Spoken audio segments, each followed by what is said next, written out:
ਜਿੰਨੀਆਂ ਜ਼ਰੂਰਤਮੰਦ ਚੀਜ਼ਾਂ ਉਹ ਸਾਰੀਆਂ ਦਾ ਲੰਗਰ ਹੈ। ਠੀਕ ਹੈ, ਸਰਕਾਰ ਇਹ ਨਾ ਸਮਝੇ ਕਿ ਪੰਜਾਬੀ ਸਿਰਫ ਖਾਣ ਪੀਣ ਵਾਲੀਆਂ ਚੀਜ਼ਾਂ ਦਾ ਹੀ ਲੰਗਰ ਲਾ ਸਕਦਾ। ਅਸੀਂ ਇੱਥੇ ਲੋੜ ਦੇਖਦੇ, ਇੱਥੇ ਕੀ ਲੋੜ ਹੈ। ਇੱਥੇ ਤੁਸੀਂ ਦੇਖੋ ਮਿੱਟੀ ਘੱਟਾ, ਟ੍ਰੈਫਿਕ ਲੰਘਦਾ, ਅੱਗੇ ਕੰਸਟਰਕਸ਼ਨ ਚੱਲ ਰਹੀ ਹੈ। ਠੀਕ ਹੈ, ਔਰ ਕੋਵਿਡ ਪੈਂਡੇਮਿਕ ਦਾ ਵੀ ਟਾਈਮ ਹੈ। ਅਸੀਂ ਇਸ ਚੀਜ਼ ਨੂੰ ਵੀ ਖਿਆਲ ਦੇ ਵਿੱਚ ਰੱਖਦੇ ਹੋਏ N95 ਮਾਸਕ, ਹੋਰ ਨਹੀਂ ਕੋਈ N95 ਮਾਸਕ ਦਾ ਵੀ ਆਪਾਂ ਲੰਗਰ ਲਗਾਇਆ ਹੋਇਆ। ਅਸੀਂ ਬੇਸਿਕਲੀ ਬਿਜ਼ਨਸਮੈਨ ਆ। ਠੀਕ ਹੈ, ਸਾਡਾ ਮਾਸਕ ਦਾ ਵੀ ਕੰਮ ਹੈ, ਪਲਾਸਟਿਕ ਦਾ ਵੀ ਚਲੋ ਸਾਡਾ ਕੰਮ ਹੈ। ਅਸੀਂ ਇੱਥੇ ਕਿਸਾਨ ਵੀਰਾਂ ਦੀ ਸੇਵਾ ਦੇ ਲਈ ਅਸੀਂ ਆਏ ਹਾਂ।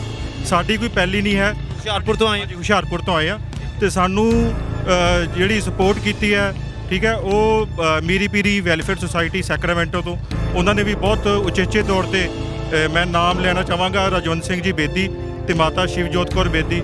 ਉਹਨਾਂ ਨੇ ਬੜਾ ਯੋਗਦਾਨ ਪਾਇਆ ਸਾਡਾ ਇਹ ਜਿਹੜਾ ਅਸੀਂ ਕਦਮ ਉਠਾਇਆ ਕਿਸਾਨਾਂ ਦੀ ਸੇਵਾ ਦੇ ਲਈ। ਸਾਡੇ ਗੁਰੂ ਮਹਾਰਾਜ ਨੇ ਸਾਨੂੰ ਜੋ ਸਿੱਖਿਆ ਦਿੱਤੀ ਹੈ ਦਸਵੰਧ ਕੱਢਣ ਦੀ, ਮੈਂ ਕਹਿੰਦਾ ਜੇ ਉਹ 10 'ਚ 2% ਵੀ ਅਸੀਂ ਕੱਢੀਏ ਤਾਂ ਅਸੀਂ ਘੱਟੋ ਘੱਟ ਆਪਣੇ ਜਿਹੜੀ ਆਪਣੀ ਪੰਜਾਬ ਦੀ ਕੌਮ ਹੈ, ਜਿਹੜੀ ਅੱਜ ਕਿਸਾਨ ਵੀਰ ਜਿਹੜੇ ਸਾਡੇ ਹੱਕਾਂ ਦੇ ਲਈ, ਆਪਣੇ ਨਹੀਂ ਸਾਰਿਆਂ ਦੇ ਹੱਕਾਂ ਦੇ ਲਈ, ਉਹ ਸਾਡੇ ਵੀ ਜਿਹੜੇ ਹੱਕ ਹੈ ਉਹ ਵਿਚਾਰੇ ਅੱਗੇ ਜਿਹੜੇ ਲੱਗੇ ਹੋਏ ਹਨ।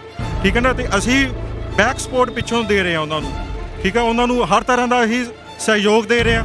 ਠੀਕ ਹੈ, ਤਾਂ ਕਿ ਉਹ ਜੋ ਵੀ ਕਾਲੇ ਕਾਨੂੰਨ ਸਰਕਾਰ ਨੇ ਬਣਾਏ ਹਨ ਤੇ ਉਹਨਾਂ ਨੂੰ ਕੈਂਸਲ ਕਰਵਾਉਣ ਦੇ ਵਿੱਚ ਉਹ ਆਪਣੀ ਜਿਹੜੀ ਭੂਮਿਕਾ ਹੈ ਉਹ ਵੱਡੇ ਪੱਧਰ ਤੇ ਜਿਹੜੀ ਉਹ ਨਿਭਾਉਣ। ਤੇ ਪਿੱਛੇ ਅਸੀਂ ਸਾਰਾ ਸਾਂਭਿਆ ਹੋਇਆ। ਜਦੋਂ ਤੁਸੀਂ ਵਪਾਰੀ ਹੈਗੇ ਹੋ ਤੇ ਪ੍ਰੋਡਿਊਸ ਕਰਦੇ ਹੋ, ਤੁਸੀਂ ਆਪ ਮੈਨੂਫੈਕਚਰ ਕਰਦੇ ਹੋ ਮਾਸਕ, ਹੈ ਨਾ ਜੀ। ਤੇ ਪਿਛਲੇ ਸਮੇਂ ਦੇ ਵਿੱਚ ਰੇਲਾਂ ਜਾਮ ਰਹੀਆਂ ਸੀਗੀਆਂ ਤੇ ਉਹਦੇ ਕਾਰਨ ਵਪਾਰੀ ਵਰਗ ਸੀਗਾ, ਉਹਦੀ ਬੜੀ ਮੰਗ ਉੱਠ ਰਹੀ ਸੀਗੀ ਕਿਉਂਕਿ ਉਹ ਸਪਲਾਈ ਨਹੀਂ ਕਰ ਪਾ ਰਹੇ ਸੀਗੇ ਆਪਣਾ ਮਾਲ। ਤੇ ਤੁਹਾਨੂੰ ਵੀ ਇਸ ਤਰੀਕੇ ਦੀਆਂ ਪਰੇਸ਼ਾਨੀਆਂ ਆਈਆਂ ਸੀਗੀਆਂ? ਦੇਖੋ, ਪਰੇਸ਼ਾਨੀਆਂ ਜਿਹੜੀਆਂ ਉਹ ਆਉਂਦੀਆਂ ਨੇ। ਠੀਕ ਹੈ, ਤੇ ਇਹਦੇ ਵਿੱਚ ਜਿਹੜੀ ਸਾਡੀ ਸਭ ਤੋਂ ਵੱਡੀ ਪਰੇਸ਼ਾਨੀ ਹੈ ਉਹ ਕਿਸਾਨੀ ਨਾਲ ਅੱਜ ਦੀ ਜੁੜੀ ਹੋਈ ਹੈ। ਤੇ ਉਹ ਜੇ ਸਾਡੀ ਪਰੇਸ਼ਾਨੀ ਦੂਰ ਹੋਏਗੀ ਤੇ ਉਹਦੇ ਨਾਲ ਫਿਰ ਆਟੋਮੈਟਿਕਲੀ ਬਾਕੀ ਜਿਹੜੀ ਆ ਪਰੇਸ਼ਾਨੀਆਂ ਜਿਹੜੀਆਂ ਉਹ ਦੂਰ ਹੋ ਜਾਣਗੀਆਂ। ਤੇ ਜੇ ਥੋੜ੍ਹਾ ਬਹੁਤਾ ਸਾਡੇ ਬਿਜ਼ਨਸ ਨੂੰ ਲਾਸ ਕੋਈ ਹੁੰਦਾ ਜਾਂ ਸਫਰ ਹੁੰਦਾ ਤੇ ਅਸੀਂ ਉਹ ਕੋਈ ਗੱਲ ਨਹੀਂ, ਅਸੀਂ ਝੱਲਣ ਲਈ ਤਿਆਰ ਆ। ਜੇ ਕਿਸਾਨ ਇੱਥੇ 6 ਮਹੀਨੇ ਲਈ ਆਪਣਾ ਅੰਨ ਰਾਸ਼ਨ ਲੈ ਕੇ ਬੈਠਣ ਨੂੰ ਤਿਆਰ ਆ ਤਾਂ ਅਸੀਂ ਆਪਣੇ 2-4 ਮਹੀਨੇ ਦਾ ਨੁਕਸਾਨ ਕਰਾਉਣ ਨੂੰ ਕੋਈ ਗੱਲ ਨਹੀਂ, ਅਸੀਂ ਤਿਆਰ ਆ। ਬਟ ਅਸੀਂ ਕਿਸਾਨਾਂ ਦਾ ਸਾਥ ਨਹੀਂ ਛੱਡਾਂਗੇ।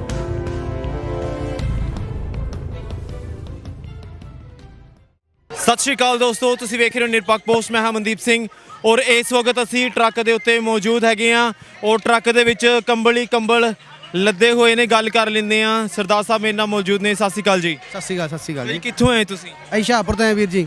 ਠੀਕ ਹੈ, ਸਾਡੇ ਮੈਂ ਦੇਖ ਰਿਹਾ ਸੀਗਾ ਪਹਿਲਾਂ ਤੁਸੀਂ ਮਾਸਕ ਵੰਡ ਰਹੇ ਸੀਗੇ ਤੇ ਉਸ ਤੋਂ ਬਾਅਦ ਹੁਣ ਤੁਸੀਂ ਆ ਜਿਹੜੇ ਕੰਬਲ ਹੈਗੇ ਆ, ਅਸੀਂ ਭਾਈ 25000 ਮਾਸਕ ਲੈ ਕੇ ਆਏ ਸੀਗੇ ਤੇ 500 ਕੰਬਲ ਲੈ ਕੇ ਆਏ ਸੀਗੇ। ਜਿਹੜੇ ਮਾਸਕ ਤੇ ਕੰਬਲਾਂ ਦੀ ਸੇਵਾ ਹੈਗੀ ਨਾ ਆਪਣੇ ਮੀਰੀ ਪੀਰੀ ਸੈਕਰਾਮੈਂਟੋ USA ਤੋਂ ਉਹਨਾਂ ਨੇ ਕੀਤੀ ਜੀ। ਠੀਕ ਹੈ, ਤੇ ਅਸੀਂ ਉਹਨਾਂ ਦਾ ਸਹਿਯੋਗ ਆ, ਹੋਰ ਸਾਡੇ ਆਂਢ ਗੁਆਂਢ ਬੰਦਿਆਂ ਦੋਸਤਾਂ ਦਾ ਸਹਿਯੋਗ ਹੈਗਾ ਜਿਹਦੇ ਨਾਲ ਆਪਾਂ ਸਾਰਾ ਕੁਝ ਕਰ ਰਹੇ ਹਾਂ ਜੀ। ਭਾਜੀ ਕੰਮ ਕੀ ਕਰਦੇ ਹੋ ਤੁਸੀਂ? ਆਪਣਾ ਕੰਮ ਮਾਸਕ ਦੀ ਫੈਕਟਰੀ ਹੈ ਜੀ। ਅੱਛਾ ਜੀ। ਤੇ ਫਿਰ ਮਾਸਕ ਦੀ ਫੈਕਟਰੀ ਇਸ ਕਰਕੇ ਤੁਸੀਂ ਫਿਰ ਜੀ ਬਿਲਕੁਲ ਸੇਵਾ ਚਲਾਉਣਾ ਚਾਹੀਦਾ। ਅੱਜ ਇੱਥੇ ਹਰ ਪੰਜਾਬੀ ਹਰ ਤਰ੍ਹਾਂ ਦਾ ਲੰਗਰ ਲਗਾ ਕੇ ਬੈਠਾ ਹੋਇਆ ਹੈ।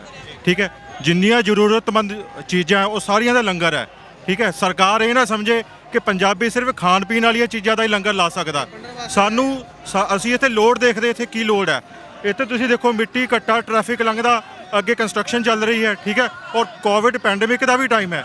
ਅਸੀਂ ਇਸ ਚੀਜ਼ ਨੂੰ ਵੀ ਖਿਆਲ ਦੇ ਵਿੱਚ ਰੱਖਦੇ ਹੋਏ N95 ਮਾਸਕ, ਹੋਰ ਨਹੀਂ ਕੋਈ N95 ਮਾਸਕ ਦਾ ਵੀ ਆਪਾਂ ਲੰਗਰ ਲਗਾਇਆ ਹੋਇਆ। ਤੇ ਇਹ ਮੈਂ ਉਹੀ ਦੇਖ ਰਿਹਾ ਸੀਗਾ ਕਿ N95 ਮਾਸਕ ਹੈਗਾ, ਦੂਜਾ ਮਾਸਕ ਨਹੀਂ ਹੈਗਾ ਇਹ। ਔਰ ਵੈਸੇ ਵੀ ਖਾਸ ਤੌਰ ਦੇ ਉੱਤੇ ਜਿਹੜੇ ਸਰਦਾਰ ਵੀਰ ਨੇ ਟਰਬਨ ਦੇ ਉੱਤੇ ਪਾਉਂਦੇ ਨੇ, ਉਹ ਦੂਜਾ ਇਲਾਸਟਿਕ ਵਾਲਾ ਹੈਗਾ। ਸਪੈਸ਼ਲ ਉਹਦੇ ਵਾਸਤੇ, ਸਰਦਾਰਾਂ ਵਾਸਤੇ ਸਪੈਸ਼ਲ ਹੈਗਾ ਇਹ। ਠੀਕ ਹੈ, ਕਿਉਂਕਿ ਸਰਦਾਰਾਂ ਵਾਸਤੇ ਅਸੀਂ ਮਾਸਕ ਬਣਾਇਆ। ਇਹ ਜਿਹੜਾ ਮਾਸਕ ਹੈ ਯੂਨੀਵਰਸਲ ਮਾਸਕ ਹੈ, ਇਹ ਕੋਈ ਵੀ ਪਾ ਸਕਦਾ, ਚਾਹੇ ਹਿੰਦੂ ਹੋਵੇ ਚਾਹੇ ਸਰਦਾਰ ਹੋਵੇ, ਕੋਈ ਵੀ ਪਾ ਸਕਦਾ ਇਹਨੂੰ। ਤੇ ਬਾਈ ਜੀ ਤੁਸੀਂ ਜਿੱਦਾਂ ਕੰਬਲ ਲੈ ਕੇ ਆਏ ਹੋ ਤੇ ਜਿੱਦਾਂ ਬਾਈ ਜੀ ਨੇ ਦੱਸਿਆ ਵੀ ਮਾਸਕ ਦੀ ਤੁਹਾਡੀ ਫੈਕਟਰੀ ਹੈਗੀ ਆ, ਸੋ ਇਹ ਕੋਈ NGO ਹੈਗੀ ਆ ਜਿਹੜੀ ਸਪੋਰਟ ਕਰ ਰਹੀ? NGO ਨਹੀਂ ਹੈਗੀ। ਅਸੀਂ ਬੇਸਿਕਲੀ ਬਿਜ਼ਨਸਮੈਨ ਆ। ਠੀਕ ਹੈ, ਸਾਡਾ ਮਾਸਕ ਦਾ ਵੀ ਕੰਮ ਹੈ, ਪਲਾਸਟਿਕ ਦਾ ਵੀ ਚਲੋ ਸਾਡਾ ਕੰਮ ਹੈ। ਅਸੀਂ ਇੱਥੇ ਕਿਸਾਨ ਵੀਰਾਂ ਦੀ ਸੇਵਾ ਦੇ ਲਈ ਅਸੀਂ ਆਏ ਹਾਂ। ਸਾਡੀ ਕੋਈ ਪਹਿਲੀ ਨਹੀਂ ਹੈ। ਹੁਸ਼ਿਆਰਪੁਰ ਤੋਂ ਆਏ ਆ ਤੇ ਸਾਨੂੰ ਜਿਹੜੀ ਸਪੋਰਟ ਕੀਤੀ ਹੈ, ਠੀਕ ਹੈ, ਉਹ Miri Piri welfare society Sacramento ਤੋਂ, ਉਹਨਾਂ ਨੇ ਵੀ ਬਹੁਤ ਉਚੇਚੇ ਤੌਰ ਤੇ ਮੈਂ ਨਾਮ ਲੈਣਾ ਚਾਹਾਂਗਾ ਰਜਵੰਤ ਸਿੰਘ ਜੀ ਬੇਦੀ ਤੇ ਮਾਤਾ ਸ਼ਿਵਜੋਤ ਕੌਰ ਬੇਦੀ। ਉਹਨਾਂ ਨੇ ਬੜਾ ਯੋਗਦਾਨ ਪਾਇਆ ਸਾਡਾ ਇਹ ਜਿਹੜਾ ਅਸੀਂ ਕਦਮ ਉਠਾਇਆ ਕਿਸਾਨਾਂ ਦੀ ਸੇਵਾ ਦੇ ਲਈ। ਤੇ ਉਹਨਾਂ ਨੇ ਸਾਨੂੰ ਬਹੁਤ ਸਹਿਯੋਗ ਦਿੱਤਾ ਤੇ ਉਹਨਾਂ ਦੀ ਤੇ ਹੋਰ ਮੇਰੇ ਵੀਰਾਂ ਦੀ ਮਦਦ ਦੇ ਨਾਲ, ਸਹਿਯੋਗ ਦੇ ਨਾਲ, ਫਾਈਨੈਂਸ਼ੀਅਲੀ ਸਹਿਯੋਗ ਦੇ ਨਾਲ ਅਸੀਂ ਜਿਹੜੀ ਸੇਵਾ ਇਹ ਸਾਰੀ ਮੁਕੰਮਲ ਕਰ ਰਹੇ ਹਾਂ। ਇੱਕ ਵਾਰੀ ਕੈਮਰਾਮੈਨ ਨੂੰ ਕਹਾਂਗਾ ਤਸਵੀਰਾਂ ਵੀ ਸੀ ਵਿਖਾ ਦਈਏ ਕਿਉਂਕਿ ਵਾਕਈ ਇਹ ਇਸ ਵਕਤ ਸਾਰੇ ਆਪਣੇ ਸੇਵਾਦਾਰ ਨੇ। ਠੀਕ ਹੈ ਬਾਈ ਜੀ। ਔਰ ਸਾਰੇ ਇਸ ਵਕਤ ਜਿਹੜੇ ਨੇ ਸੇਵਾ ਦੇ ਵਿੱਚ ਮੁਸਤੈਦ ਨੇ ਔਰ ਵਾਕਈ ਅਸੀਂ ਗੱਲ ਵੀ ਕਰ ਰਹੇ ਸੀਗੇ ਕਿਉਂਕਿ ਅਸੀਂ ਵਿਚਰਦੇ ਰਹੇ ਹਾਂ ਕਾਫੀ ਦਿਨ ਹੋ ਗਏ ਲੰਮੇ ਸਮੇਂ ਤੋਂ ਔਰ ਵਾਕਈ ਇਸੇ ਲੋੜ ਹੈਗੀ ਆ ਇਹਨਾਂ ਚੀਜ਼ਾਂ ਦੀ। ਸੋ ਤੁਹਾਡਾ ਥੈਂਕ ਵੀ ਹੈਗਾ ਕਿ ਤੁਸੀਂ ਇੱਥੇ ਆਏ ਹੋ ਔਰ ਸੇਵਾ ਲੈ ਕੇ ਆਏ ਹੋ ਬਾਈ ਜੀ। ਆਪਾਂ ਰਾਸ਼ਨ ਵੀ ਲੈ ਕੇ ਆਏ ਸੀਗੇ ਔਰ ਖੰਡ ਦੀਆਂ ਬੋਰੀਆਂ, ਆਲੂ ਦੀਆਂ ਬੋਰੀਆਂ ਤੇ ਹੋਰ ਸਮਾਨ ਸਮੱਗਰੀ ਜੋ ਵੀ ਸੀ ਨਾ ਉਹ ਵੀ ਲੈ ਕੇ ਆਏ ਸੀ। ਆਪਾਂ 2 ਲੰਗਰਾਂ ਦਿੱਤੀ ਹੈਗੀ ਆ। ਇੱਥੇ ਸ਼ਿੰਗਾਰਾ ਸਿੰਘ ਲੰਗਰ ਚੱਲਦਾ ਹੈ ਉਹਨੂੰ ਦਿੱਤਾ ਹੈਗੀ ਆ। ਇੱਕ ਦੁਆਬਾ ਜਿਹੜੀ ਹੈਗੀ ਆ ਆਪਣੀ ਸੰਘਰਸ਼ ਕਮੇਟੀ ਉਹਨੂੰ ਲੰਗਰ ਦਿੱਤਾ ਆਪਾਂ। ਬਾਈ ਜੀ ਮੈਂ ਦੇਖ ਰਿਹਾ ਸੀਗਾ ਨਾ ਲੰਗਰ ਬਹੁਤ ਲੱਗੇ ਹੋਏ ਆ ਇੱਥੇ ਜਗ੍ਹਾ ਦੇ ਉੱਤੇ ਲੰਗਰ ਲੱਗੇ ਹੋਏ ਆ ਔਰ ਮਤਲਬ ਕਿ ਐਕਸਟਰਾ ਹੀ ਹੈਗਾ ਹੈ ਨਾ ਜੀ। ਤੇ ਤੁਸੀਂ ਲੈ ਕੇ ਆਏ ਹੋ ਕੰਬਲ ਲੈ ਕੇ ਆਏ ਹੋ ਤਾਂ ਇੱਕ ਉਹ ਵੀ ਚੀਜ਼ ਵਧੀਆ ਹੈਗੀ ਹੈ ਕਿ ਅਸੀਂ ਜਿਹੜਾ ਥੋੜਾ ਸਿਸਟਮੈਟਿਕ ਤਰੀਕੇ ਨਾਲ ਅਸੀਂ ਵੇਖੀਏ। ਸਰਦੀ ਦਾ ਟਾਈਮ ਹੈ ਤੇ ਰਾਤ ਨੂੰ ਤੁਸੀਂ ਦੇਖਦੇ ਹੋ ਧੁੰਦ ਵੀ ਹੋ ਜਾਂਦੀ ਹੈ, ਸਵੇਰੇ ਵੀ ਧੁੰਦ ਹੁੰਦੀ ਹੈ ਤੇ ਪਿੱਛੇ ਅਸੀਂ ਨਿਊਜ਼ ਦੇ ਵਿੱਚ ਵੀ ਦੇਖਿਆ ਸੀਗਾ ਵੀ ਠੰਡ ਦੇ ਕਾਰਨ ਇੱਕ ਬਜ਼ੁਰਗ ਜਿਹੜੇ ਆ ਉਹ ਚੜ੍ਹਾਈ ਕਰ ਗਏ ਸੀਗੇ। ਤੋ ਇਹ ਨਹੀਂ ਹੋਣਾ ਚਾਹੀਦਾ। ਜੇ ਅਸੀਂ ਪੰਜਾਬੀ ਪੂਰੇ ਵਿਸ਼ਵ ਦੇ ਵਿੱਚ ਅਸੀਂ ਸਾਰੇ ਲੋਕ ਵੈਲ ਇਸਟੈਬਲਿਸ਼ਡ ਆ, ਠੀਕ ਹੈ ਨਾ। ਸਾਡੇ ਗੁਰੂ ਮਹਾਰਾਜ ਨੇ ਸਾਨੂੰ ਜੋ ਸਿੱਖਿਆ ਦਿੱਤੀ ਹੈ ਦਸਵੰਧ ਕੱਢਣ ਦੀ, ਮੈਂ ਕਹਿੰਦਾ ਜੇ ਉਹ 10 'ਚ 2% ਵੀ ਅਸੀਂ ਕੱਢੀਏ ਤਾਂ ਅਸੀਂ ਘੱਟੋ ਘੱਟ ਆਪਣੇ ਜਿਹੜੀ ਆਪਣੀ ਪੰਜਾਬ ਦੀ ਕੌਮ ਹੈ, ਜਿਹੜੀ ਅੱਜ ਕਿਸਾਨ ਵੀਰ ਜਿਹੜੇ ਸਾਡੇ ਹੱਕਾਂ ਦੇ ਲਈ ਆਪਣੇ ਨਹੀਂ ਸਾਰਿਆਂ ਦੇ ਹੱਕਾਂ ਦੇ ਲਈ ਉਹ ਸਾਡੇ ਵੀ ਜਿਹੜੇ ਹੱਕ ਹੈ ਉਹ ਵਿਚਾਰੇ ਅੱਗੇ ਜਿਹੜੇ ਲੱਗੇ ਹੋਏ ਹਨ, ਠੀਕ ਹੈ ਨਾ। ਤੇ ਅਸੀਂ ਬੈਕ ਸਪੋਰਟ ਪਿੱਛੋਂ ਦੇ ਰਹੇ ਹਾਂ ਉਹਨਾਂ ਨੂੰ, ਠੀਕ ਹੈ। ਉਹਨਾਂ ਨੂੰ ਹਰ ਤਰ੍ਹਾਂ ਦਾ ਅਸੀਂ ਸਹਿਯੋਗ ਦੇ ਰਹੇ ਹਾਂ, ਠੀਕ ਹੈ, ਤਾਂ ਕਿ ਉਹ ਜੋ ਵੀ ਕਾਲੇ ਕਾਨੂੰਨ ਸਰਕਾਰ ਨੇ ਬਣਾਏ ਹਨ ਤੇ ਉਹਨਾਂ ਨੂੰ ਕੈਂਸਲ ਕਰਵਾਉਣ ਦੇ ਵਿੱਚ ਉਹ ਆਪਣੀ ਜਿਹੜੀ ਭੂਮਿਕਾ ਹੈ ਉਹ ਵੱਡੇ ਪੱਧਰ ਤੇ ਜਿਹੜੀ ਉਹ ਨਿਭਾਉਣ। ਤੇ ਪਿੱਛੇ ਅਸੀਂ ਸਾਰਾ ਸਾਂਭਿਆ ਹੋਇਆ, ਉਹਨਾਂ ਨੂੰ ਘਬਰਾਉਣ ਦੀ ਕੋਈ ਜ਼ਰੂਰਤ ਨਹੀਂ ਹੈ। ਭਾਈ ਜੀ ਜਿੱਦਾਂ ਤੁਸੀਂ ਵਪਾਰੀ ਹੈਗੇ ਹੋ ਤੇ ਪ੍ਰੋਡਿਊਸ ਕਰਦੇ ਹੋ, ਤੁਸੀਂ ਆਪ ਮੈਨੂਫੈਕਚਰ ਕਰਦੇ ਹੋ ਮਾਸਕ ਹੈ ਨਾ ਜੀ। ਤੇ ਪਿਛਲੇ ਸਮੇਂ ਦੇ ਵਿੱਚ ਰੇਲਾਂ ਜਾਮ ਰਹੀਆਂ ਸੀਗੀਆਂ ਤੇ ਉਹਦੇ ਕਾਰਨ ਵਪਾਰੀ ਵਰਗ ਸੀਗਾ ਉਹਦੀ ਬੜੀ ਮੰਗ ਉੱਠ ਰਹੀ ਸੀਗੀ ਕਿਉਂਕਿ ਉਹ ਸਪਲਾਈ ਨਹੀਂ ਕਰ ਪਾ ਰਹੇ ਸੀਗੇ ਆਪਣਾ ਮਾਲ। ਤੇ ਤੁਹਾਨੂੰ ਵੀ ਇਸ ਤਰੀਕੇ ਦੀਆਂ ਪਰੇਸ਼ਾਨੀਆਂ ਆਈਆਂ ਸੀਗੀਆਂ? ਦੇਖੋ ਪਰੇਸ਼ਾਨੀਆਂ ਜਿਹੜੀਆਂ ਉਹ ਆਉਂਦੀਆਂ ਨੇ, ਠੀਕ ਹੈ। ਤੇ ਇਹਦੇ ਵਿੱਚ ਜਿਹੜੀ ਸਾਡੀ ਸਭ ਤੋਂ ਵੱਡੀ ਪਰੇਸ਼ਾਨੀ ਹੈ ਉਹ ਕਿਸਾਨੀ ਨਾਲ ਅੱਜ ਦੀ ਜੁੜੀ ਹੋਈ ਹੈ। ਤੇ ਉਹ ਜੇ ਸਾਡੀ ਪਰੇਸ਼ਾਨੀ ਦੂਰ ਹੋਏਗੀ ਤੇ ਉਹਦੇ ਨਾਲ ਫਿਰ ਆਟੋਮੈਟਿਕਲੀ ਬਾਕੀ ਜਿਹੜੀਆਂ ਪਰੇਸ਼ਾਨੀਆਂ ਜਿਹੜੀਆਂ ਉਹ ਦੂਰ ਹੋ ਜਾਣਗੀਆਂ। ਤੇ ਜੇ ਥੋੜਾ ਬਹੁਤਾ ਸਾਡੇ ਬਿਜ਼ਨਸ ਨੂੰ ਲਾਸ ਕੋਈ ਹੁੰਦਾ ਜਾਂ ਸਫਰ ਹੁੰਦਾ ਤੇ ਅਸੀਂ ਉਹ ਕੋਈ ਗੱਲ ਨਹੀਂ, ਅਸੀਂ ਝੱਲਣ ਲਈ ਤਿਆਰ ਹਾਂ। ਜੇ ਕਿਸਾਨ ਇੱਥੇ 6 ਮਹੀਨੇ ਲਈ ਆਪਣਾ ਅੰਨ ਰਾਸ਼ਨ ਲੈ ਕੇ ਬੈਠਣ ਨੂੰ ਤਿਆਰ ਆ ਤਾਂ ਅਸੀਂ ਆਪਣੇ 2-4 ਮਹੀਨੇ ਦਾ ਨੁਕਸਾਨ ਕਰਾਉਣ ਨੂੰ ਕੋਈ ਗੱਲ ਨਹੀਂ, ਅਸੀਂ ਤਿਆਰ ਹਾਂ। ਬਟ ਇਹ ਕਿਸਾਨਾਂ ਦਾ ਸਾਥ ਨਹੀਂ ਛੱਡਾਂਗੇ। ਭਾਈ ਜੀ ਜਿੱਦਾਂ ਸਰਕਾਰ ਦੀਆਂ ਨੀਤੀਆਂ ਸੀਗੀਆਂ, ਮੈਂ ਥੋੜੀ ਜਿਹੀ ਗੱਲ ਕਰਨੀ ਚਾਹੂੰਗਾ। ਜਿੱਦਾਂ ਸਰਕਾਰ ਦੀਆਂ ਨੀਤੀਆਂ ਸੀਗੀਆਂ, GST ਆ ਗਈ ਹੈ, ਨੋਟਬੰਦੀ ਆ ਗਈ ਹੈ, ਤੁਹਾਨੂੰ ਲੱਗਿਆ ਵੀ ਇਸ ਤਰੀਕੇ ਦਾ ਵੀ ਅਸਰ ਜਿਹੜਾ ਪਿਆ, ਬੈਡ ਇਫੈਕਟ ਪਿਆ ਬਿਜ਼ਨਸ ਦੇ ਉੱਤੇ ਵੀ? ਦੇਖੋ ਹਰ ਚੀਜ਼ ਦੇ ਫਾਇਦੇ ਤੇ ਨਫੇ ਤੇ ਨੁਕਸਾਨ ਉਹ ਨਾਲ ਹੀ ਹੁੰਦੇ ਹਨ। ਕੁਝ ਫਾਇਦੇ ਤੇ ਕੁਝ ਨੁਕਸਾਨ ਹਨ। ਇਹਦੇ ਉੱਪਰ ਮੈਂ ਜ਼ਿਆਦਾ ਟਿੱਪਣੀ ਨਹੀਂ ਕਰ ਸਕਦਾ ਕਿਉਂਕਿ ਇਹ ਚੀਜ਼ ਹੁਣ ਵੱਡੇ ਪੱਧਰ ਤੇ ਜਿਹੜੀ ਹੈ ਸਰਕਾਰ ਨੇ ਲਾਗੂ ਕਰ ਦਿੱਤੀ ਹੈ। ਤੇ ਅੱਜ ਮੈਂ ਜੇ 1.5 ਸਾਲ ਬਾਅਦ ਉਹਦੀਆਂ ਕਮੀਆਂ ਤੁਹਾਡੇ ਸਾਹਮਣੇ ਮੈਂ ਦੱਸਾਂ। ਬਹੁਤ ਸੋਹਣੀ ਗੱਲ। ਹੁਣ ਜਿਹੜਾ ਮੁੱਦਾ ਹੈਗਾ ਜਿਹੜਾ ਅਸੀਂ ਕਰ ਸਕਦੇ ਹਾਂ, ਤੁਹਾਡਾ ਕਹਿਣ ਦਾ ਮਤਲਬ ਉੱਥੇ ਅਸੀਂ ਫੋਕਸ ਰਹੀਏ। ਉਹਦੇ ਤੇ ਅਸੀਂ ਫੋਕਸ ਕਰੀਏ। ਠੀਕ ਹੈ। ਸੋ ਦੋਸਤੋ ਇਸ ਵਕਤ ਜਿਹੜੇ ਨੇ ਜਿਵੇਂ ਗੁਰੂ ਨਾਨਕ ਦੇਵ ਜੀ ਮਹਾਰਾਜ ਜੀ ਦਾ ਫਲਸਫਾ ਹੈਗਾ ਕਿ ਤਿੱਚਰ ਮੂਲ ਨਾ ਥੁਣੀ ਦੋ ਜਿੱਚਰ ਆਪ ਕਿਰਪਾਲ, ਸ਼ਬਦ ਅਖੁੱਟ ਬਾਬਾ ਨਾਨਕਾ ਖਾਏ ਖਰਚ ਤਨ ਮਾਲ। ਉਹਦੀ ਟੋਟ ਨਹੀਂ ਕਿਤੋਂ ਆਉਂਦੀ। ਔਰ ਦਿੱਲੀ ਉਹ ਜਗ੍ਹਾ ਹੈਗੀ ਹੈ ਜਿੱਥੇ ਗੁਰੂ ਤੇਗ ਬਹਾਦਰ ਮਹਾਰਾਜ ਜੀ ਨੇ ਆਪਣੀ ਕੁਰਬਾਨੀ ਦਿੱਤੀ ਸੀ। ਤੇ ਅਰਦਾਸ ਦੇ ਵਿੱਚ ਆਉਂਦਾ ਗੁਰੂ ਤੇਗ ਬਹਾਦਰ ਸਿਮਰਿਆ ਕਰ ਨੌ ਨਿਧਾਵੇ ਧਾਏ। 9 ਨਿਧੀਆਂ ਜਿਹੜੀਆਂ ਉਹ ਪਿੱਛੇ ਲੱਗ ਜਾਂਦੀਆਂ ਨੇ।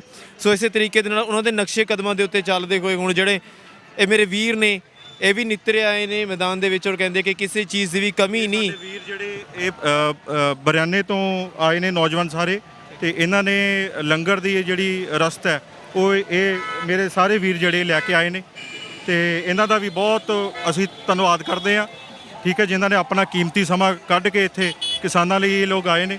ਤੇ ਮੈਂ ਚਾਹਾਂਗਾ ਵੀ ਇਹਨਾਂ ਦਾ ਵੀ ਤੁਸੀਂ ਇੱਕ ਵਾਰੀ ਬਿਲਕੁਲ ਜੀ ਬਿਲਕੁਲ। ਤੇ ਬਹੁਤ ਚੰਗੀ ਗੱਲ ਇਹ ਵੀ ਲੱਗੀ ਜਿੱਦਾਂ ਅਸੀਂ ਵੇਖ ਰਹੇ ਸੀਗੇ ਕਿ ਲੰਗਰ ਬਹੁਤ ਸਾਰੇ ਲੱਗੇ ਹੋਏ ਆ, ਤਾਂ ਸਾਨੂੰ ਥੋੜਾ ਇਹ ਵੀ ਦੇਖਣਾ ਚਾਹੀਦਾ ਵੀ ਕਿਸ ਚੀਜ਼ ਦੀ ਇਸ ਵਕਤ ਲੋੜ ਹੈਗੀ ਆ ਕਿਉਂਕਿ ਲੰਗਰ ਜਿਹੜੇ ਨੇ ਪਕਵਾਨ ਜਿਹੜੇ ਨੇ ਉਹ ਸਾਡੀ ਸਿੱਖੀ ਦੇ ਵਿੱਚ ਵੈਸੇ ਤਾਂ ਹੈ ਹੀ ਹੈਗਾ ਕਿਉਂਕਿ ਕਹਿੰਦੇ ਹੁੰਦੇ ਆ ਕਿ ਗੁਰੂ ਨਾਨਕ ਦੇਵ ਜੀ ਮਹਾਰਾਜ ਜੀ ਨੇ ਲੰਗਰ ਦੀ ਪ੍ਰਥਾ ਚਲਾਈ ਸੀਗੀ ਔਰ ਜਦੋਂ ਉਹ ਭੁੱਖੇ ਸਾਧੂਆਂ ਨੂੰ ਲੰਗਰ ਛਕਾਇਆ ਸੀ ਉਹਨਾਂ ਨੇ ਕੋਈ ਐਵੇਂ ਸਾਦਾ ਲੰਗਰ ਨਹੀਂ ਛਕਾਇਆ ਸੀ, ਉਹਨਾਂ ਨੂੰ ਵੀ ਪੂਰਾ ਜਿਹੜੇ 20 ਰੁਪਏ ਸੀਗੇ ਪੂਰੇ ਲਗਾਤੇ ਸੀਗੇ ਔਰ ਵਧੀਆ ਲੰਗਰ ਛਕਾਇਆ ਸੀਗਾ, ਪੂਰੀਆਂ ਪਕਵਾਨ ਸਾਰੇ ਬਣਵਾਏ ਸੀ। ਸਤਿ ਸ਼੍ਰੀ ਅਕਾਲ ਜੀ, ਕਿੱਥੋਂ ਆਏ ਜੀ? ਅਸੀਂ ਡਿਸਟ੍ਰਿਕਟ ਹੁਸ਼ਿਆਰਪੁਰ ਪਿੰਡ ਬਰਿਆਣਾ ਨੌਜਵਾਨ ਸਭਾ ਨੇ ਅਸੀਂ ਕੁਝ ਪੈਸੇ ਇਕੱਠੇ ਕਰਕੇ ਕੁਝ ਸਾਨੂੰ ਬਾਹਰਲੇ ਮੁੰਡਿਆਂ ਨੇ ਪੈਸੇ ਭੇਜ ਕੇ ਸਾਨੂੰ ਆਰਡਰ ਦਿੱਤਾ ਵੀ ਤੁਸੀਂ ਆਪਣੇ ਉੱਥੇ ਜਾਓ, ਆਪਣੇ ਦਿੱਲੀ ਦੇ ਵਿੱਚ ਉੱਥੇ ਜਾ ਕੇ ਸੁੱਕੀ ਰਸਤ ਜੋ ਵੀ ਆ ਉਹ ਦਿਓ, ਜੋ ਤੁਹਾਡਾ ਦਿਲ ਸੁਲ ਸਰਦਾ ਉਹ ਆ। ਅਸੀਂ ਜ਼ਿਮੀਂਦਾਰਾਂ ਦੇ ਪੁੱਤ ਆ। ਮੈਂ ਆਰਮੀ 'ਚੋਂ ਵੀ ਰਿਟਾਇਰ ਹੋਇਆ, ਆਰਮੀ 'ਚੋਂ ਵੀ 24 ਸਾਲ ਕਰਕੇ ਸਾਨੂੰ ਇਸ ਚੀਜ਼ ਦਾ ਦੁੱਖ ਆਉਂਦਾ ਵੀ ਸਾਡਾ ਹੱਕ ਜਿਹੜਾ ਸਾਨੂੰ ਮਿਲਣਾ ਚਾਹੀਦਾ। ਬਾਈ ਜੀ, ਜੈ ਜਵਾਨ ਜੈ ਕਿਸਾਨ ਦਾ ਨਾਰਾ ਲੱਗਦਾ ਸਾਡੇ ਦੇਸ਼ ਦੇ ਵਿੱਚ, ਤੇ ਜੈ ਕਿਸਾਨ। ਆਰਮੀ ਦੇ ਵਿੱਚ 24 ਸਾਲ ਸਰਵਿਸ ਕੀਤੀ ਆ, ਉਸ ਤੋਂ ਬਾਅਦ ਹੁਣ ਮੈਂ ਕਿਸਾਨ ਦਾ ਪੁੱਤਰ ਆ। ਕਿਸਾਨ ਸਾਨੂੰ ਜਾਣੀ ਕਿ ਆਪਣਾ ਹੱਕ ਮਿਲਣਾ ਚਾਹੀਦਾ। ਬਾਈ ਜੀ, ਲੱਗਦਾ ਵੀ ਜਿਹੜਾ ਨਾਰਾ ਦਿੱਤਾ ਜਾਂਦਾ ਜੈ ਜਵਾਨ ਜੈ ਕਿਸਾਨ, ਉਹ ਵੈਸੇ ਲਾਗੂ ਵੀ ਹੁੰਦਾ, ਉਹ ਵੀ ਹੁੰਦਾ ਜੀ। ਹਾਂਜੀ, ਹੋਣਾ ਚਾਹੀਦਾ ਜੀ। ਹੋਣਾ ਚਾਹੀਦਾ। ਤੇ ਜਿਹੜਾ ਕਹਿੰਦੇ ਆ ਕਿ ਲਾਗੂ ਆ, ਹੁਣ ਵੀ ਉਹ ਰਹਿਣਾ ਚਾਹੀਦਾ ਆ। ਹਾਂਜੀ, ਜਦ ਪਹਿਲਾਂ ਤਾਂ ਜੈ ਜਵਾਨ ਜੈ ਕਿਸਾਨ ਆ, ਇਹ ਮੋਦੀ ਕਿੱਦਾਂ ਇਹ ਸਾਡਾ ਜੈ ਜਵਾਨ ਤੇ ਜੈ ਕਿਸਾਨ ਕਿੱਦਾਂ ਸਾਡਾ ਬੰਦ ਕਰ ਸਕਦਾ ਆ? ਅੱਜ ਕਿਸਾਨ ਨੂੰ ਕੀਤਾ, ਕੱਲ ਨੂੰ ਜਵਾਨ ਨੂੰ ਵੀ ਕਰ ਰਿਹਾ। ਇਸ ਗੱਲ ਕਿ ਇਹ ਆਪਣਾ ਨਹੀਂ, ਇਹਦੀ ਸਰਕਾਰ, ਸਾਡੀ ਸਰਕਾਰ ਬਣਾਈ ਹੋਆ, ਅਸੀਂ ਇਹਨਾਂ ਨੂੰ ਭੰਗ ਵੀ ਕਰ ਸਕਦੇ ਆ। ਹਾਂਜੀ ਬਾਈ ਜੀ, ਇਸ ਚੀਜ਼ ਨੂੰ ਤੁਸੀਂ ਜਿੱਦਾਂ ਦੱਸਿਆ ਭੰਗ ਵੀ ਕਰ ਸਕਦੇ ਆ। ਮੇਰਾ ਆਖਰੀ ਸਵਾਲ ਸੀਗਾ, ਕਿਉਂਕਿ ਜਿਵੇਂ ਤੁਸੀਂ ਫੌਜੀ ਹੈਗੇ ਹੋ, ਤੇ ਬਾਈ ਜੀ ਅਸੀਂ ਇੱਕ ਵਾਰੀ ਨਾ ਵੋਟ ਦੇ ਦਿੰਦੇ ਆ ਤੇ 5 ਸਾਲ ਸਰਕਾਰਾਂ ਇਹ ਕਹਿਣ ਲੱਗ ਗਈਆਂ, ਹੁਣ ਸਮਝਦੀਆਂ ਨੇ ਕਿ ਸਾਨੂੰ ਹੁਣ ਕੋਈ ਟੋਕਣ ਵਾਲਾ ਨਹੀਂ ਹੈ, ਕਿ 5 ਸਾਲ ਨੂੰ ਉਹਨਾਂ ਨੂੰ ਕਿ ਅਸੀਂ ਲਾਇਸੈਂਸ ਦਿੱਤਾ ਜਾਂ ਅਥਾਰਟੀ ਦਿੱਤੀ ਕਿ ਹੁਣ ਤੁਸੀਂ ਕੁਝ ਵੀ ਕਰ ਸਕਦੇ ਆ ਸਾਡੇ ਨਾਲ। ਜਦ ਸਾਡੇ ਨਾਲ ਪਬਲਿਕ ਆ, ਅਸੀਂ ਬਣਾਏ ਆ, ਅਸੀਂ ਢਾਹ ਵੀ ਇਹਨਾਂ ਨੂੰ ਅਸੀਂ ਕਰ ਵੀ ਸਕਦੇ ਆ। ਜਦ ਸਾਡੇ ਨਾਲ ਪੂਰੀ ਇੰਡੀਆ ਲੱਗੇ ਆ, ਪੂਰੇ ਯੂਰਪ ਕੰਟਰੀ, ਅਰਬ ਕੰਟਰੀ ਸਾਰੀ ਸਾਡੇ ਨਾਲ ਆ, ਫੇ ਇਹ ਆਪਣੇ ਥੋੜਾ ਕਾਨੂੰਨ ਬਣੇਗਾ। ਸੋ ਦੋਸਤੋ, ਇਸ ਵਕਤ ਦਿੱਲੀ ਦੀ ਧਰਤੀ ਦੇ ਉੱਤੇ ਰੌਣਕਾਂ ਲੱਗੀਆਂ ਹੋਈਆਂ ਨੇ, ਔਰ ਹਰ ਇੱਕ ਸ਼ਖਸ ਦੀ ਇੱਕ ਅਲੱਗ ਕਹਾਣੀ ਹੈ, ਔਰ ਇਹ ਕਹਾਣੀਆਂ ਹੀ ਬਹੁਤ ਕੁਝ ਬਿਆਨ ਕਰ ਰਹੀਆਂ ਨੇ। ਸਿਰਫ ਇੱਥੇ ਸਰੀਰ ਨਹੀਂ ਪਹੁੰਚੇ ਹੋਏ, ਇੱਥੇ ਰੂਹਾਂ ਪਹੁੰਚੀਆਂ ਹੋਈਆਂ ਨੇ, ਇੱਥੇ ਜਜ਼ਬਾਤ ਪਹੁੰਚੇ ਹੋਏ ਨੇ, ਔਰ ਉਹਨੇ ਜਜ਼ਬਾਤਾਂ ਦਾ ਇਸ ਵਕਤ ਤੂਫਾਨ ਉੱਠਿਆ ਹੋਇਆ ਹੈ। ਔਰ ਵੇਖਣਾ ਹੁਣ ਇਹ ਹੋਵੇਗਾ ਕਿ ਇਹ ਜਿਹੜਾ ਤੂਫਾਨ ਹੈਗਾ, ਇਹ ਸਰਕਾਰਾਂ ਨੂੰ ਕਦੋਂ ਮਜਬੂਰ ਕਰਦਾ ਹੈ ਆਪਣੇ ਬਿੱਲ ਵਾਪਸ ਲੈਣ ਦੇ ਲਈ, ਔਰ ਕਿਸਾਨ ਇੱਥੋਂ ਘਰੋਂ ਕਦੋਂ ਘਰੇ ਖੁਸ਼ੀ ਜਾਂਦੇ ਨੇ। ਕੈਮਰਾਮੈਨ ਕੁਲਵਿੰਦਰ ਸਿੰਘ ਦੇ ਨਾਲ ਮਨਦੀਪ ਸਿੰਘ, ਨਿਰਪੱਖ ਪੋਸਟ, ਖਬਰ ਦੀ ਨਿਰਪੱਖ ਆਵਾਜ਼। ਧੰਨਵਾਦ ਜੀ। ਪੰਜਾਬ ਅਤੇ ਪੰਜਾਬੀਅਤ ਨਾਲ ਜੁੜਿਆ ਹਰ ਮੁੱਦਾ, ਹਰ ਖਬਰ ਨਿਰਪੱਖ ਤਰੀਕੇ ਨਾਲ ਤੁਹਾਡੇ ਤੱਕ ਪਹੁੰਚਣ ਦੀ ਕੋਸ਼ਿਸ਼ ਵਿੱਚ ਤੁਸੀਂ ਵੀ ਦੇਵੋ ਸਾਡਾ ਸਾਥ। ਤਾਂ ਹੁਣੇ ਲਾਈਕ ਕਰੋ ਸਾਡਾ ਫੇਸਬੁੱਕ ਪੇਜ, ਸਬਸਕ੍ਰਾਈਬ ਕਰੋ YouTube ਤੇ ਅਤੇ ਫੋਲੋ ਕਰੋ ਇੰਸਟਾ ਅਤੇ ਟਵਿੱਟਰ ਤੇ ਨਿਰਪੱਖ ਪੋਸਟ। ਖਬਰ ਦੀ ਨਿਰਪੱਖ ਆਵਾਜ਼। ਵਿਜ਼ਿਟ ਕਰੋ www.nirpakhpost.com।